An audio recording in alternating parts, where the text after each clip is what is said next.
우리 한 주간도 이렇게 지켜주신 우리 주님의 은혜를 감사합니다. 네. 우리 계속해서 우리 몸이 약하신 우리 김 집사님 위해서 늘 기도해 주시기 바랍니다. 오늘 함께 나누실 말씀은 우리 요나서입니다. 요나서 4장 10절 11절 말씀 보겠습니다. 요나서 4장 10절로 11절 말씀. 하나님이 요나에게 이르시되 내가 이 박능 굴로 말미암아 성내는 것이 어찌 옳으냐 하시니 그가 대답하되 내가 성내어 죽기까지 할지라도 옳으니이다 하니라. 여호와께서 이르시되 내가 수고도 아니하였고 재배도 아니하였고 하룻밤에 났다가 하룻밤에 말라버린 이 박능굴을 아꼈거든. 하물며 이 큰 성읍 니느웨에는 좌우를 분별하지 못하는 자가 12만여 명이요 가축도 많이 있나니 내가 어찌 아끼지 아니하겠느냐 하시니라. 아멘. 한 주간 여러분 잘 지내셨습니까? 예. 오늘도 주시는 말씀을 통해서 새로운 은혜와 결단 회복의 역사가 일어나시기를 예수님의 이름으로 기도합니다. 말씀의 제목은 하나님의 마음이 복음이다라는 겁니다. 하나님의 마음이 복음이죠. 네. 그리고 그 마음을 표현해서 증거해 준 것이 우리 갈보리 십자가의 사건이고 우리에게 주신 복음입니다. 우리는 지난 주일 우리가 분명하게 또 확고하게 할 세 가지 의식에 대하여 여러분들에게 말씀을 드렸습니다. 첫 번째, 만왕의 왕이신 우리 주님 앞에 종됨의 의식입니다. 두 번째는 하나님께서 우리를 택정하여 부르셨다는 소명의식과 사명의식이라고 말씀드렸습니다. 그런데 오늘 말씀에 나오시는 이 분의 직분은 선지자입니다. 하나님의 선지자요, 그리고 니느웨 백성들에게 하나님의 명령을 전할 사명을 받은 그러한 선교사입니다. 그럼에도 이 세 가지 의식이 모두 결여된 분이 바로 오늘 말씀에 나오는 요나 선지자입니다. 이런 이해가 안 되는 모습, 선지자임에도 선교사임에도 종됨의 의식도 소명의 의식도 사명의 의식도 없는 우리가 도저히 이해가 안 되는 모습이 요나 선지자만이 아니라 여러분들인 바로 요 나의 모습일 수 있다는 말씀입니다. 바로 우리 자신의 모습일 수가 있는 겁니다. 2주 전에 율법의 정죄를 받는 그리고 가늠한 여인의 모습을 통해서 우리는 항상 성경 속에서 그 인물을 통해 우리의 모습을 발견하고 그런 나를 용서하시고 그런 나를 위로하시고 그런 나를 다시 회복시키시는 하나님의 과의 만남을 우리는 전인격적으로 만나야 합니다. 바로 율법으로 정죄받는 그 가늠한 여자의 모습이 바로 우리의 모습이었고 복음 되신 예수 그리스도 앞에 나왔을 때 나도 너를 정죄하지 아니하노라 하는 그런 사죄의 은총을 받는 모습이 바로 저와 여러분들의 모습이라고 말씀드렸습니다. 이렇게 우리가 주님을 전인격적으로 만날 때 그럴 때 우리의 마음속에 하나님의 마음이 스며들고 녹아지는 진정한 만남이 이루어지는 것이죠. 그럴 때 하나님과의 만남이 일어나지는 겁니다. 하나님의 마음이 우리에게 전달됩니다. 완악한 우리의 마음 가운데 우리의 정욕적인 마음으로 꽉 차 있는 우리 마음 가운데 하나님의 마음이 스며들기 시작합니다. 그리고 점차 우리의 마음이 녹아지기 시작합니다. 이것이 주님과의 진정한 만남입니다. 그러므로 여러분, 우리도 하나님의 은혜를 받고 구원받은 하나님의 백성으로서 그리고 부르심을 받은 성도요 그리고 직분자로서 요나 선지자와 같은 황당한 모습이 되지 않으려면 요나 선지자와 같은 불신앙의 모습이 되지 않으려면 무엇보다 먼저 우리의 마음이 하나님의 마음으로 변화되어야 합니다. 아멘. 하나님의 마음이 우리의 마음이 되고 우리의 마음이 하나님의 마음으로 동화되어야 됩니다. 첫 번째, 우리가 하나님의 마음을 모르는 그러한 요나 선지자의 모습을 보게 됩니다. 우리가 읽지는 않았지만 오늘도 요나서와 또 4장의 말씀 전체를 보고 우리가 부분 또 성경 말씀을 보면서 나누려고 합니다. 요나서 1장 2절에 무엇이 기록되어 있습니까? 하나님의 부름받은 요나 선지자가 하나님의 뜻을 피해서 다시스 행을 배를 타고 하나님을 피해 도망가다가 대풍을 만나서 바다에 던져지고 급기야 물고기 뱃속까지 가서 3일 3야를 있는 그러한 큰 고통의 모습 속에 있다가 하나님의 은혜로 다시 육지에 나오게 됩니다.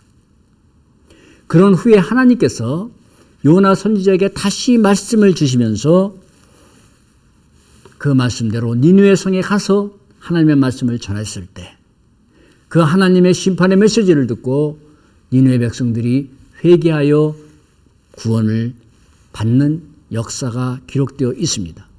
여러분이 얼마나 감사하고 기쁜 일입니까?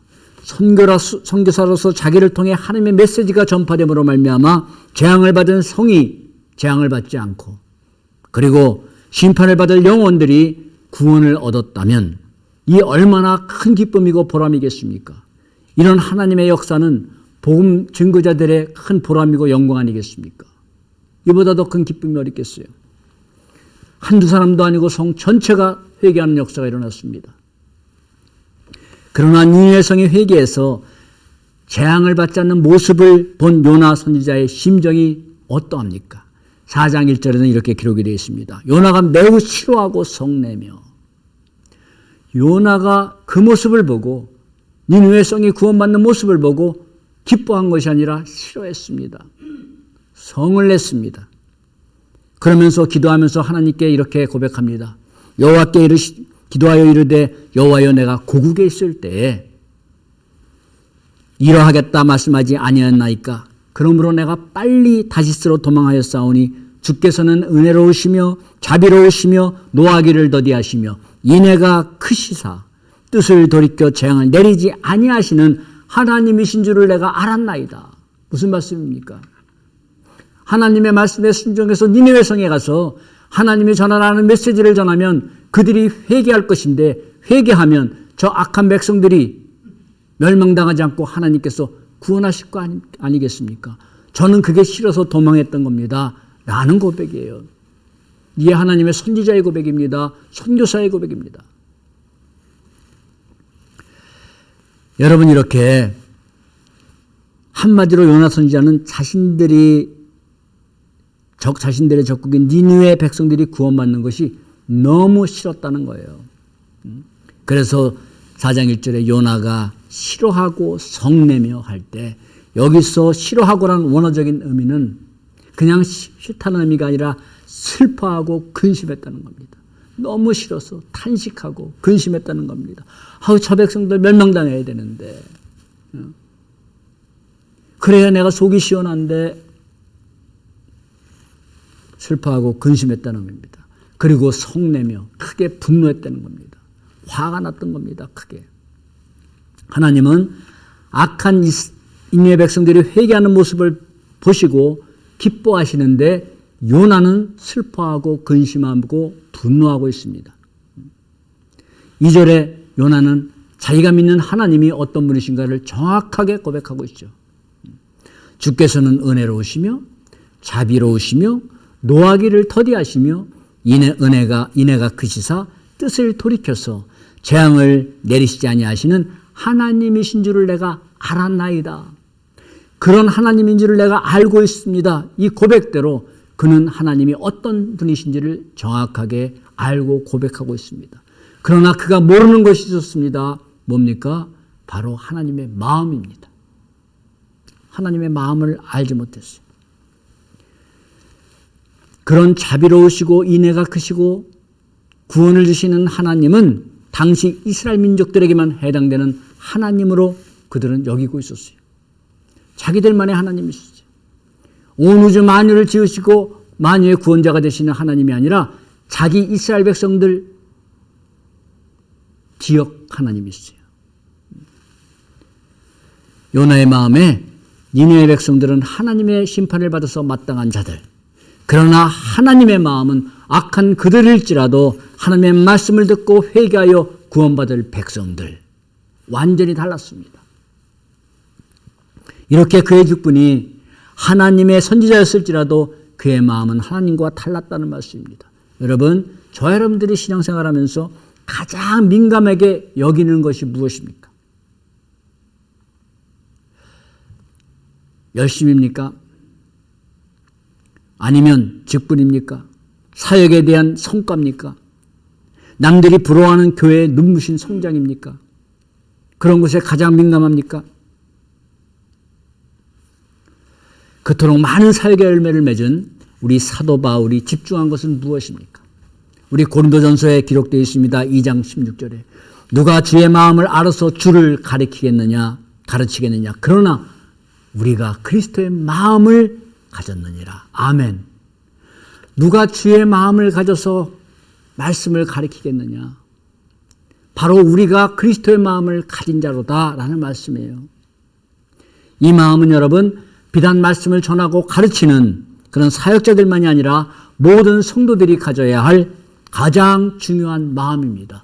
그리스도의 마음, 주님의 마음.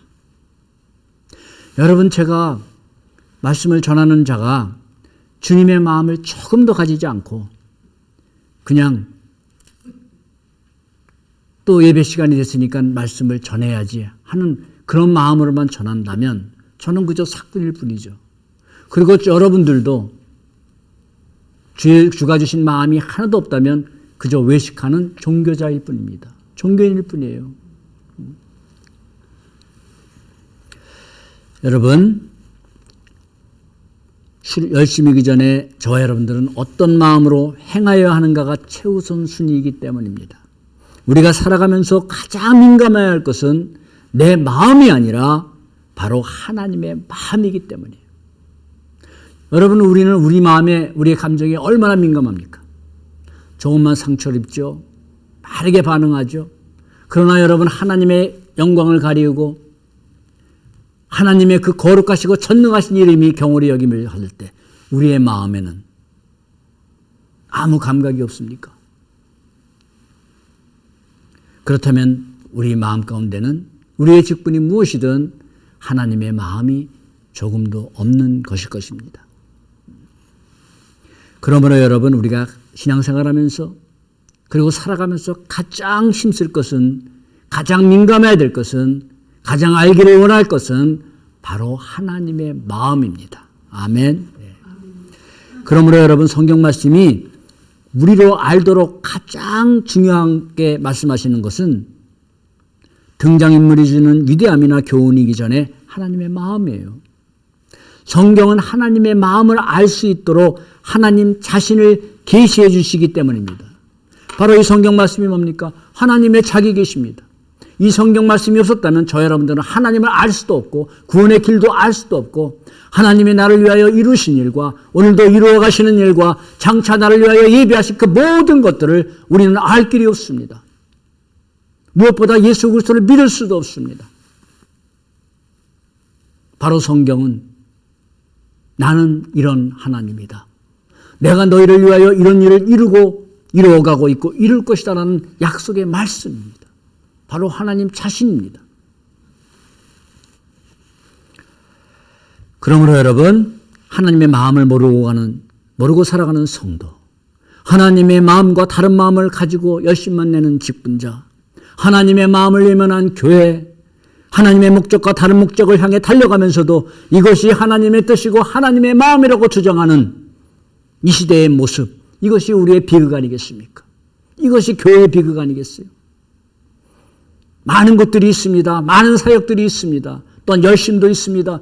그런데 빠진 것이 있다면, 근데 그것이 하나님의 마음이라면 껍데기 아니겠습니까? 여러분, 하나님의 마음이 빠진 모든 것은 가짜입니다. 아무리 눈부신 성장을 하고 눈부신 업적을 이루었고 할지라도 하나님의 마음이 빠진 건 다 가짜입니다. 헛된 겁니다. 사실 여러분, 우리의 기도의 중심이 무엇이에요? 우리의 기도의 중심 다 이런 거 아니겠어요? 주님께서 좀 내 마음 좀 알아달라는 기도 아닙니까? 주님 좀 내 사정 좀 알아달라는 기도 아니에요? 예? 우리의 많은 기도의 중심이 뭐 이런저런 기도의 제목들을 많이 하고 있지만 물론 그것도 중요한 기도죠. 그러나 그것이 우리의 중심이 돼서는 안 된다는 말씀이죠. 내 사정 좀 알아주세요. 내 마음 좀 알아주세요. 그러나 주님은 오히려 우리가 주님의 마음 알기를 원하시지 않을까요? 오히려 주님은 내가 내 마음의 중심을 알고 너의 아픔과 모든 눈물을 다 알고 있으니까 너도 나의 애통함과 간절함을 좀 알아줄 수 없겠니? 하시는 주님의 마음 아니시겠습니까? 내가 다 안다. 그러니 너도 나의 마음을 좀 알아줘야 되지 않겠니? 알아주기를 바란다 하는 주님의 마음 아니겠어요? 사도행전 20장의 31절에 사도 바울 고백하죠. 내가 3년이나 밤낮 쉬지 않고 눈물로 각 사람을 훈계하였느니라. 눈물로 훈계했다. 바로 이 눈물은 무슨 눈물입니까? 주님의 마음을 품은 자만이 흘릴 수 있는 눈물 아니겠습니까? 그러나 요나 선지자에게는 니느웨 백성을 향한 하나님의 마음이 없었습니다. 하나님의 눈물이 없었습니다. 그러므로 자기가 전한 하나님의 메시지를 듣고 심판을 받을 니느웨 백성들이 회개해서 구원받는 놀라운 역사가 일어났어도 그의 마음속에는 그 어떤 감사도 감격도 기쁨도 없었다는 말씀이에요. 왜요? 하나님의 마음이 없었기 때문에. 여러분, 선교사 중에서 복음을 전한 중에서 가장 놀라운 역사를 이루신 분이 누구예요? 바로 요나 선지자예요. 가서 뭐 구구절절 다른 말씀도 전하지 않았습니다. 40일이 지나면 이 성이 무너지리라.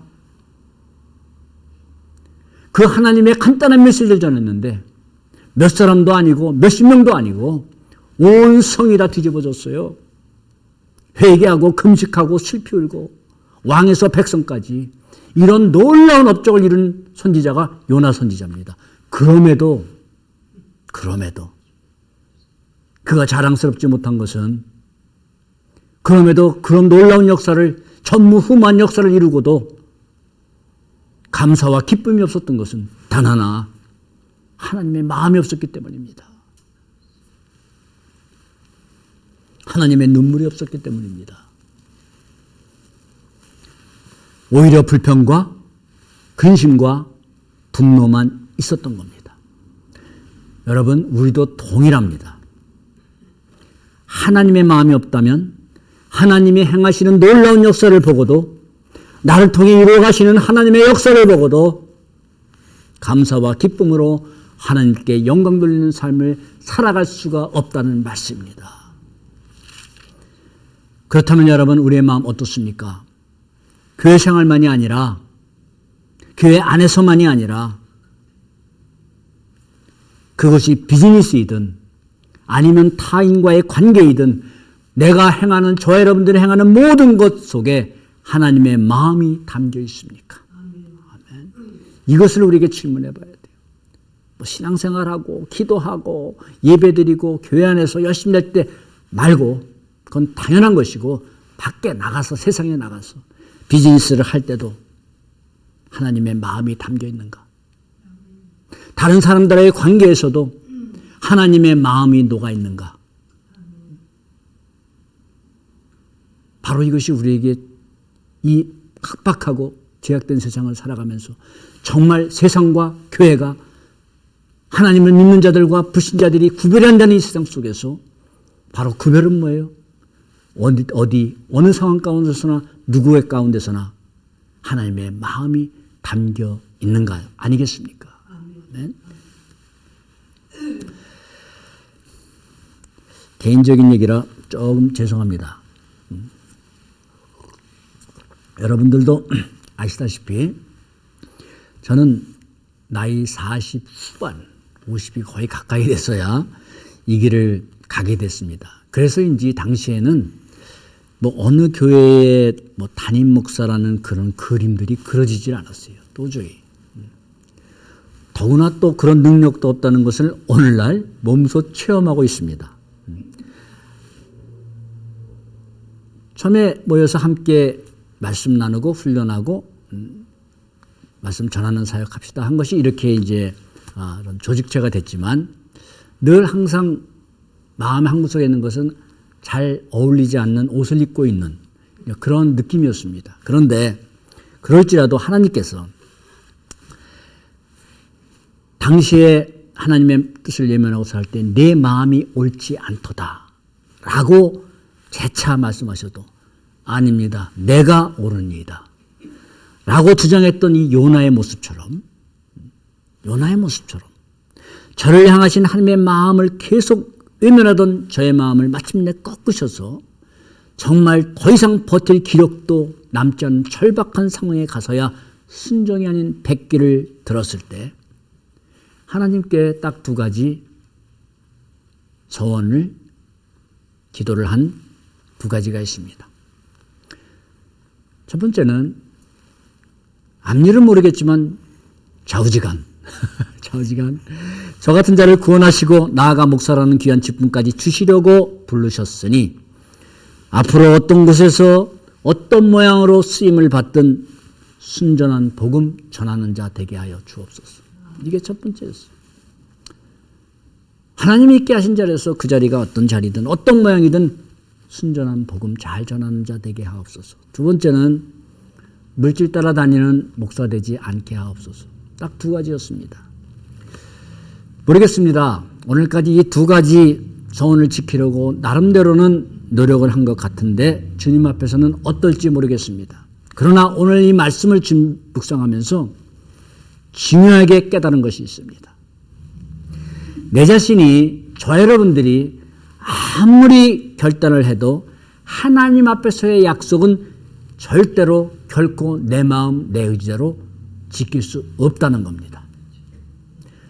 저와 여러분들의 마음과 의지대로 아무리 소원을 하고 하겠습니다. 눈물 콧물 흘리면서 울부짖고 결단을 해도 저와 여러분들의 의지로 갖고는 지킬 수 없다는 겁니다.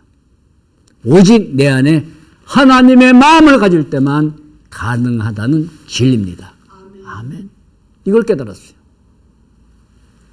그러므로 여러분, 우리는 내가 무엇을 하나님께 무엇을 어떻게 하겠다는 결단의 기도이기 전에 하나님, 제가 하나님의 마음을 갖게 하여 주옵소서.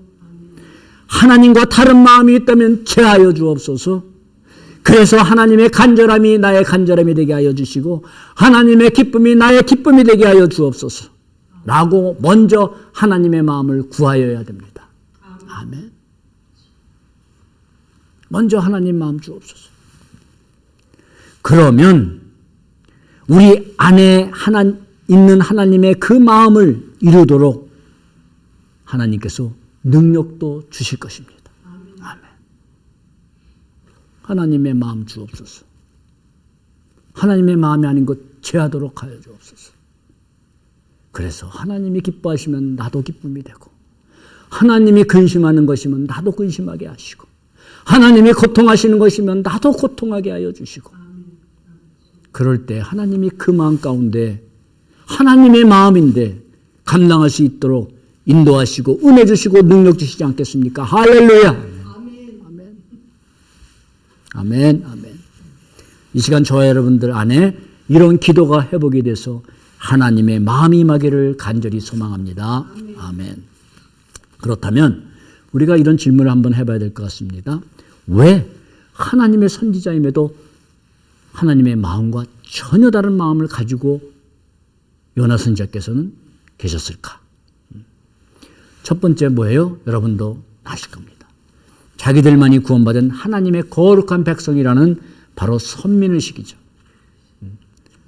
즉 우월의식입니다. 우리는 저들과 다르다라는 겁니다. 우리는 저들과 다르다. 이것이 당시 모든 이스라엘 백성들이 가졌던 그러한 의식입니다. 이런 의식으로부터 나오는 현상이 무엇인가 하면 저 여러분들 동일합니다. 이런 의식이 우리 안에 자리 잡고 있을 때 우리 마음 가운데 일어났을 때 나타나는 현상이 무엇인가 하면 이율 배반적인 모습이에요. 즉 무슨 모습인가? 예를 들겠습니다. 요나서 1장을 보시면 요나가 하나님의 낯을 피해서 다시생 배를 타고 가다가 풍랑을 만나죠.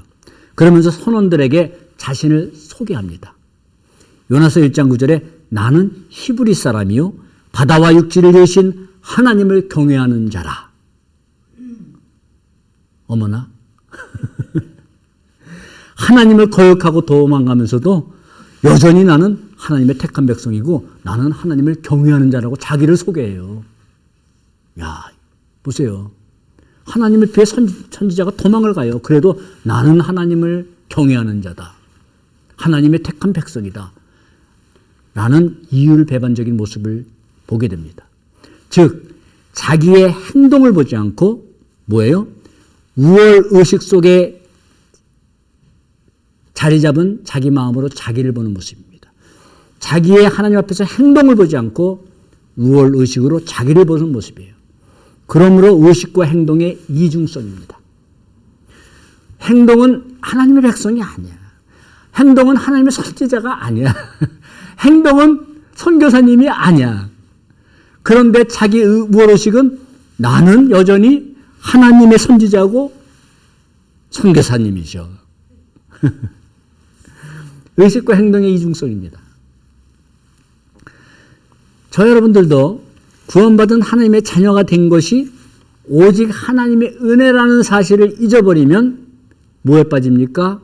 자기 우월의식에 빠지게 되고, 자기 우월의식에 빠지면 자기의 행동은 어찌하든, 나의 행동은 어찌하든 여전히 나는 하나님을 잘 믿고 살아가는 성도여 열심을 내는 직분자라는 착각 속에 살게 된다는 말씀입니다. 즉 제가 우월의식에 빠지면 저의 행동은 따르고 여전히 나는 믿음 좋은 목사라는 말씀이에요. 여전히 나는 하나님 앞에 충성하는 목사고 믿음 좋은 목사입니다. 자기 우월의식에 빠지면 이런 모습이 된다 이 말씀이에요. 이게 요나 선지자의 모습만이 아니라고 말씀드렸잖아요. 그 대표적인 예가 뭐예요? 예수님 당시의 바리새인들, 서기관들, 종교 지도자들이에요. 그러므로 여러분, 우리는 어떤 경우든 누구 앞에서든 우월의식이 아니라 항상 은혜의식 속에 살아가야 합니다. 아멘. 항상 은혜의식 속에 살아가야 돼요. 두 번째는 뭐예요? 왜 기뻐하지 않고 니느웨 성이 멸망당한다고 여겼습니까? 자기들을 괴롭히던 적국에 대한 감정이죠. 아주 감정이 안 좋았어요. 네. 요나 선지자에게는 니느웨 백성들을 향한 하나님의 마음이 없었기 때문에 그들은 회개하고 구원받아야 하는 자들이 아니라 자기 감정대로 심판을 받아야 하는 자들이에요. 심판받아야 마땅한 자들 뿐입니다. 타자에 대한, 다른 사람에 대한 나쁜 우리의 감정도 우리가 하나님의 은혜를 받은 하나님의 자녀라는 것을 믿는다면 나를 긍휼히 여기신 하나님의 마음 앞에 우리의 나쁜 감정도 내려놓아야 됩니다. 내려놓아야 돼요. 보기만 하면 화가 나. 미워 죽겠어. 좋은 말이 안 나와. 내가 싫어하는 사람들이 하나님의 축복받고 잘됐다는 소리 들으면 배가 아프고 머리가 아파. 생각날 때마다 막 스트레스를 받아.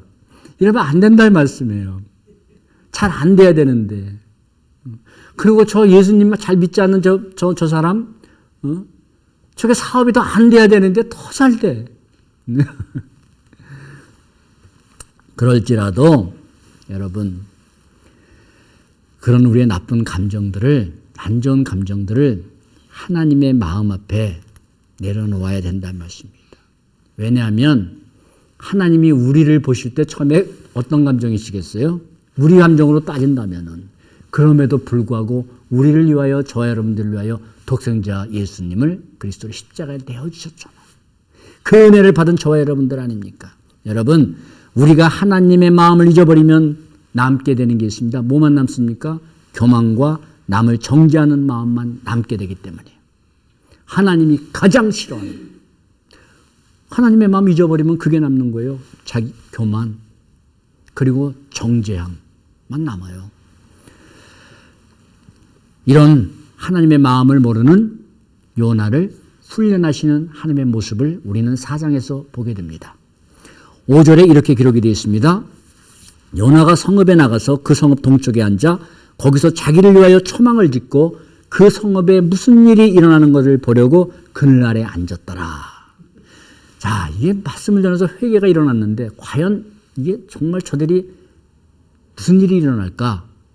혹 요나의 마음에는 그래도 혹 재앙이 임하지 않을까라는 일말의 기대감도 있었을 겁니다. 그러면서 딱 자리 잡고 보고 있는 겁니다. 근데 그늘에 앉았더라. 여러분, 하나님이 여호와께서 6절에 박농쿨을 예비하셔서 요나를 가리게 하셔서 편안하게 보게 하셨어요. 여러분, 이 말씀이 선뜻 이해가 되십니까? 그래서 요나 선지자는 뜨거운 햇빛에서 하나님께서 박농쿨을 예비해 주셔서 거기서 그늘에 앉아 있음으로 인해서 그의 마음이 심히 기뻤다라고 기록이 되어 있습니다. 요나가 박농쿨로 말미암아 크게 기뻐하였더니 6절에 기록이 되어 있잖아요. 여러분 보세요. 이해가 안 되지 않습니까? 요나 선지자께서 요나가 하면 또 그만하고 또 이렇게 좀 너무 하대하는 것 같아서 요나 선지자님께서 뭘 잘하셨다고 이런 은혜를 주시겠습니까? 하나님께서. 그러나 요나의 기쁨은 여기까지입니다. 요나의 기쁨은 여기까지. 하나님께서 다음 날에 또 다른 것을 예비해 주셨습니다. 뭘 예비해 주셨어요? 벌레를 예비해 주셨어요. 하나님이 벌레를 예비하사 이튿날 새벽에 그 박농쿨을 갉아먹게 하심에 쉬더니라. 딱 하루 편안하게 있었습니다. 아니 다음 날 벌레가 박농쿨을 갉아먹을 거면 뭐하러 요나 선지자에게 박농쿨을 예비해 주셨겠어요. 우리말로 하자면 주었다 뺏을 거면 뭐하러 주셨냐 이 말씀이에요. 예, 간단하게 얘기해서 거기다가 8절에 뭘 준비하셨습니까? 해가 뜰 때 하나님이 뜨거운 동풍을 예비하셨고 뜨거운 동풍까지 예비하셨어요.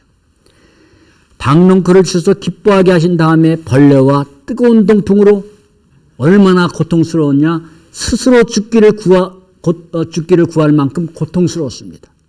왜 그렇습니까? 왜 그런 상황을 연출해 주셨습니까?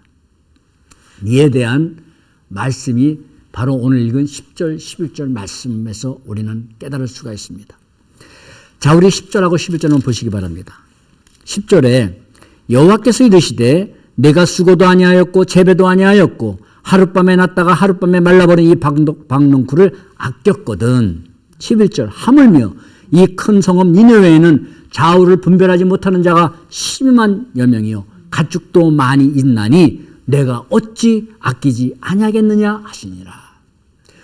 야, 너는 박농쿨을 내가 준비도 안 하고 내가 심지도 않았는데 그걸 그토록 아꼈는데 내가 이 니느웨 성에 온 이 많은 백성들을 어찌 아끼지 않겠느냐라는 말씀입니다. 이 10절하고 11절 말씀에서 반복되어서 나오는 그러한 말씀이 무엇입니까? 바로 아끼지 않았느냐라는 말씀이죠. 아끼다라는 말씀입니다. 요나 선지자는 박농쿨을 아꼈고 하나님은 니느웨 백성들을 아꼈습니다. 여기서 아낀다는 히브리어 단어 하세타란 뜻은 관심을 쏟는다, 동정한다, 긍휼히 여긴다는 의미입니다. 이게 아낀다는 겁니다. 관심을 가지고 사랑한다는 의미죠. 긍휼히 여긴다는 의미입니다. 즉 나의 관심은 뜨거운 햇빛을 가려주는 박농쿨이지만 나의 관심은 좌우를 분별하지 못하는 니느웨 백성들이다 라는 말씀이에요. 내가 아끼는 것은 너를 편안하게 해주는 박농쿨이지만 내가 아끼는 것은 구원받아야 마땅한 니느웨 백성들이다 라는 말씀입니다. 아멘. 너는 그들을 심판받아 마땅한 자라고 정죄하지만 나는 그들도 긍휼히 여긴다. 라는 하나님의 마음을 깨닫게 하여 주시기 위함입니다. 그래서 박농쿨이 주셨다가 실게 하시고 더하여 벌레를 주시고 더하여 뜨거운 동풍을 주셨던 겁니다. 너의 마음이 이렇게 나와 다르다. 내가 사랑하는 것과 아끼는 것이 이렇게 다르다.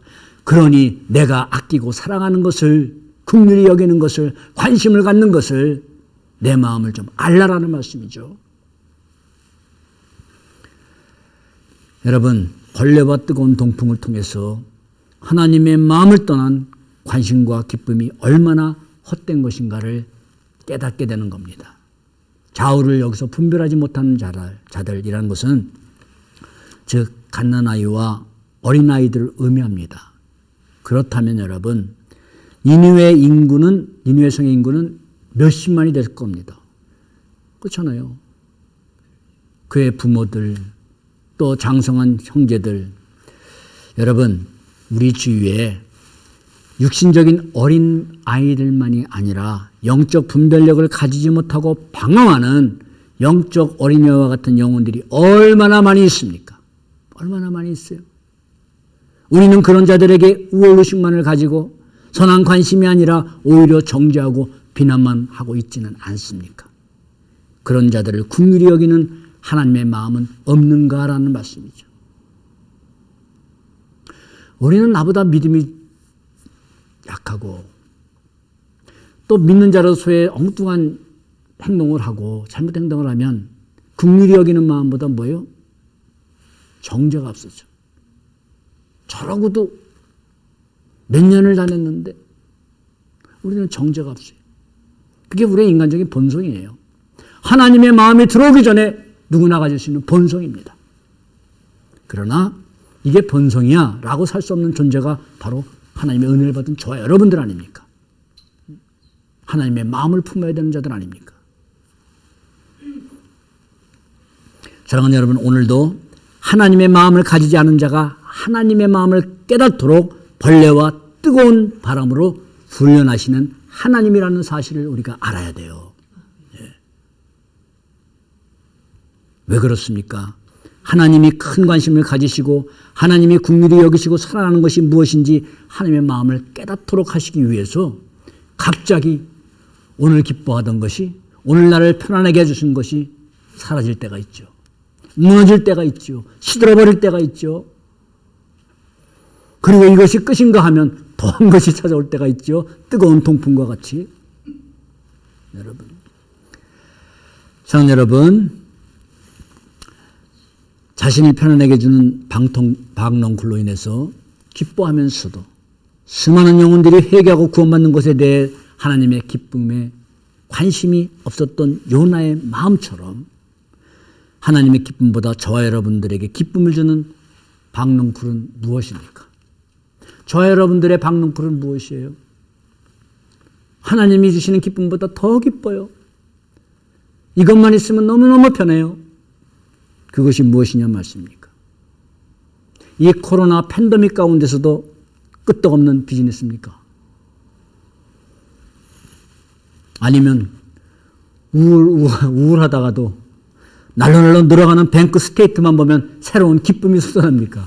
이게 우울하다가도 세이빙 어카운트 늘어가는 것만 보면 독수리 날개짓 같은 새 힘을 얻으세요.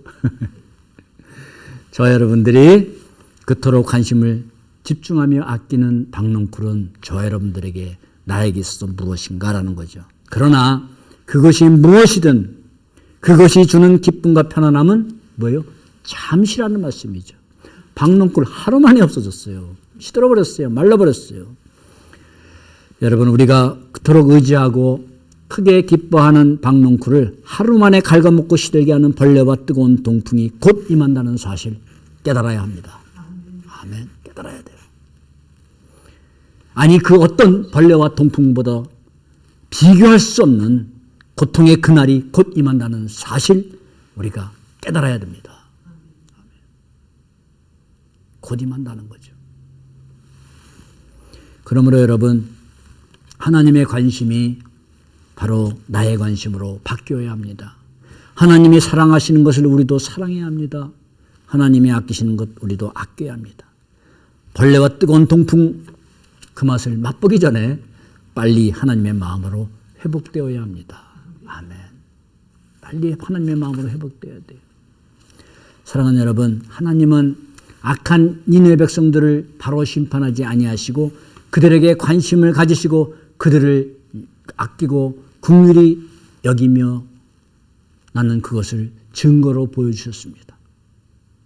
하나님의 니느웨 백성들을 그토록 아낀다는 증거가 무엇입니까? 바로 그들도 하나님의 말씀을 들을 수 있도록 선지자를 보내주셨다는 겁니다. 아멘. 그들도 하나님의 말씀을 들을 수 있도록. 하나님의 말씀이 위경에서 곤란해서 건지시는 도다. 아멘. 할렐루야. 그들이 멸망받은 위기에서 그들에게 하나님의 말씀을 보냈다는 것, 하나님의 말씀을 전할 선지자를 보냈다는 것, 그것이 하나님의 사랑한다는 증거예요. 오늘도 저와 여러분들에게 하나님의 말씀이 들려주고 있지 않습니까? 바로 이것이 하나님이 저와 여러분들을 아끼고 긍휼히 여기고 계시다는 증거임을 믿으시기 바랍니다. 아멘. 요나서는 단지 우리가 일반적으로 생각하는 것처럼 니느웨 성을 향한 선교의 메시지가 아닙니다. 중심은 악한 니느웨 백성들도 하나님의 말씀을 듣고 회개하고 돌아오는데 수많은 선자들을 보내셔서 하나님의 말씀이 전해져도 회개하지 않는 이스라엘 백성들을 향한 책망과 각성을 촉구하는 하나님의 마음을 전하는 메시지입니다. 이게 요나서의 핵심 메시지예요. 봐라 니느웨 백성들, 너희들이 저주받아 마땅하다는 저 백성들 봐라. 저들도 하나님의 메시지 듣고 회개하고 돌아오지 않느냐. 그런데 너에게 얼마나 많은 선자들을 보내줬고 얼마나 하나님의 말씀을 들려줬느냐. 그럼에도 너희들은 회개하고 돌아오지 않느냐. 이런저런 재앙을 당하고도 너희들은 끝내 돌아오지 않느냐. 그래서 망한 겁니다. 그들은 멸망당한 거죠. 그래서 구약의 역사가 뭡니까? 수많은 하나님께서 선지자를 보내주시고 말씀을 전했지만 끝내 돌아오지 않는 역사.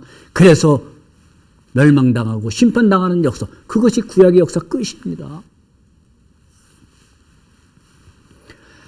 여러분, 우리는 이렇게 하나님의 저주를 받아서 마땅한 자들이라는 이방인들, 악한 니느웨 백성들이 구원받는 것을 보고 그들을 시기해서 자신의 모습들을 보라는 말씀이에요. 이것을 사도 바울은 로마서 11장 11절에 정확하게 표현하고 있어요. 구원이 이방인에게 이르러 이스라엘로 시기나게 함이라. 바로 이겁니다. 구원 받지 못할 이방인들이, 즉 니느웨 백성들이 구원받는 걸 보고서 시기 나서 너희들 자신들의 모습을 봐라. 야, 우리가 저들이 구원받는데 우리가 심판받으면 되겠냐? 우리가 회개하자. 우리가 먼저 회개해야 되는 것 아니었냐? 라는 것을 깨달으라 이 말씀이에요. 그런데 그들은 깨닫지를 못했어요. 이렇게 여러분, 요나서는 수없이 하나님의 말씀을 듣고도 회개하는 영혼들을 향해서 애통하시는 하나님의 마음을 전하는 오늘의 메시지입니다. 바로 오늘의 메시지입니다. 풍랑도 물고기도 벌레도 동풍도 하나님 앞에서 다 모두가 순종하는데 하나님의 백성이라면서 순종하지 않는 이스라엘 백성들, 하나님의 은혜를 받았다면서 순종하지 않는 오늘의 그리스도인들, 저와 여러분들의 모습이 될 수 있다는 말씀입니다. 그런 이스라엘 백성들의 완악한 모습을 보여주시면서 오늘 하나님 앞에 구원받았다고 하면서도 순종치 않는 오늘 우리를 향한 하나님의 살아있는 메시지입니다. 아멘. 말씀을 맺으려 합니다. 여러분, 하나님은 악할지라도 니느웨 백성들을 아끼셨고 더욱 택한 이스라엘 백성들을 아끼셨습니다. 좌우를 분별하지 못하고 방황하던 우리를 아끼셨기에 오늘 우리가 이 자리에 있습니다. 아멘. 악한 니느웨 백성일지라도 아끼시는 하나님의 마음, 바로 이것이 우리에게 주신 복음입니다. 아멘. 니느웨 백성들을 아끼지 않았던, 좌우를 분별하지 못하고 악한 그 백성들일지라도 긍휼히 여기신 하나님의 마음, 이것이 바로 우리를 향한 우리에게 주신 복음 아닙니까? 할렐루야. 아멘. 여러분, 이제는 요나보다 큰 선지자이신 예수 그리스도가 나타나셔서, 그리고 요나를 통해 보여주신 표적보다 더 크고 믿을 만한 증거를 주셨습니다. 우리는 요나서를 통해 복음 되신 주님을 만나고 복음을 주신 하나님의 마음을 우리는 품고 살아가야 합니다. 아멘. 우리 안에 임한 이 하나님의 마음을 전하는 자가 진정한 복음 증거자입니다. 하나님의 마음이 없는 복음 증거자 가짜입니다. 껍데기입니다. 물론 그 복음을 듣고도 구원받는 영혼을 있도록 하나님은 역사하시죠. 그러나 자신은 뭡니까? 이 시간 하나님의 마음을 회복하는 저와 여러분들이 되기를 간절히 소망하면서 우리 주 예수 그리스도의 이름으로 간절히 기도합니다. 아멘. 기도하겠습니다. 그동안 하나님의 마음 외면하고 나는 하나님의 자녀여 직분자라고 여기며 살았다면 이 시간 그 무엇보다 하나님의 마음이 회복되게 하여 주옵소서. 하나님의 마음과 다른 그 무엇도 모두 헛되고 가짜임을 깨달아 한순간도 하나님의 마음을 잃어버리고 살아가지 않게 하여 주옵소서. 우리 함께 기도합니다. 아버지 하나님, 오늘 요나 선지자의 그러한 모습을 보면서 나의 모습을 봅니다. 아버지 하나님, 하나님의 은혜를 받고 하나님께 귀한 직분을 받음에도 하나님의 마음을 잃어버린 채 하나님이 기뻐하셔야 할 그것을 바라보면서도 기뻐하지 못하고 하나님이 긍휼히 여기시는 것을 긍휼히 여기지 못하고 자기 우월의식에 젖어서 남을 정죄만 하며 살아가고 있지는 않았습니까? 하나님 용서하여 주옵소서. 선지자임에도 요나와 같은 마음 되지 않게 하여 주시고 아버지 하나님, 하나님의 마음 갖고 살게 하여 주옵소서. 하나님의 마음 갖고 주님의 마음 갖고 말씀 전하게 하여 주시고 주님의 마음 갖고 모든 삶의 터전에 하나님의 마음이 스며들고 증거되게 하여 주옵소서. 하나님 은혜를 감사합니다. 오늘 주신 말씀 붙들고 하나님의 마음 굳게 붙들고 그 마음 가슴 깊이 영혼 깊이 품고 살아가게 하여 주시옵소서. 예수 그리스도 이름으로 기도드리옵나이다. 아멘. 아멘. 아우. 목이 아픕니다. 마이크 없이 하니까. 마이크가 또 좀 이게 잘 안 돼서 우리 다 일어나서 갈보리 산 위에 갈보리 산 위에 십자가 섰으니 저가 고난을 당한 표라. 험한 십자가를 내가 사랑함은 저가 보혈을 흘림이라. 죄의 승리를 얻기까지 주의 십자가 사랑하리. 빛난 멸류관 받기까지 험한 십자가 붙들 죄의 승리를 얻기까지 죄의 승리를 얻기까지 주의 십자가 사랑하리. 빛난 멸류관 받기까지 험한 십자가 붙들겠네. 아멘. 지금은 우리 주 예수 그리스도의 은혜와 하나님의 극진하신 사랑하심과 성령님의 감화교통 충만케 하심이 이제는 하나님의 마음을 품고 그 하나님의 마음을 증거하며 살아가기를 결단하며 머리 숙인 주의 백성들 위에와 가정과 교회 위에 이제로부터 영원토록 함께 있을지어다. 아멘.